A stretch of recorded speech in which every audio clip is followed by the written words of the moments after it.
धनंजय मुंडे उपमुख्यमंत्री अजित पवारांना शुभेच्छा देण्यासाठी आले होते। दादांचा आज वाढदिवस होता, शुभेच्छा दिल्यात तुम्ही? मी दादांच्या प्रत्येक वाढदिवसाच्या निमित्तानं दादांची भेट घेऊन शुभेच्छा देतो।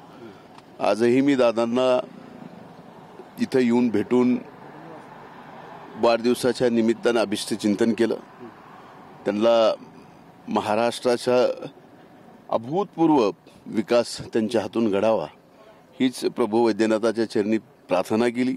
त्यांना दीर्घ आयु व्हावं यासाठी प्रभू वैद्यनाथाकडे प्रार्थना केली।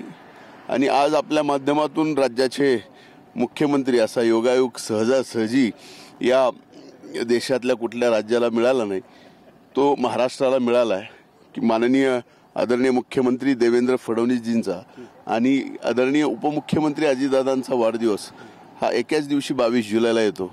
मी आदरणीय मुख्यमंत्री देवेंद्र भाऊंना सुद्धा त्यांच्या वाढदिवसाच्या निमित्तानं अभिष्ट चिंतन व्यक्त करतो। मुख्यमंत्र्यांचं गिफ्ट कधी देणार मुख्यमंत्री पदाचं अजितदादांना? तुम्हालाच फार घाई झाली हो, तुम्ही जरा थोडं कसं आहे, आपण काय विचारलं पाहिजे कधी याला सुद्धा जर्नलिझमला फार मोठा अर्थ आहे। चर्चा सुरू जोरात आहेत ना आता, जरा दम करा, जरा दम धरा। नक्कीच लवकरच या ठिकाणी आपण पाहिलं तर उपमुख्यमंत्री अजित पवार यांना शुभेच्छा देण्यासाठी माजी मंत्री धनंजय मुंडे जे आहेत ते या ठिकाणी आले होते।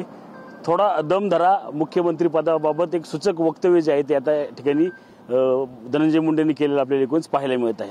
कॅमेरामन सुशांत मी रणजित जाधव, TV9 मराठी, मुळशी, पुणे।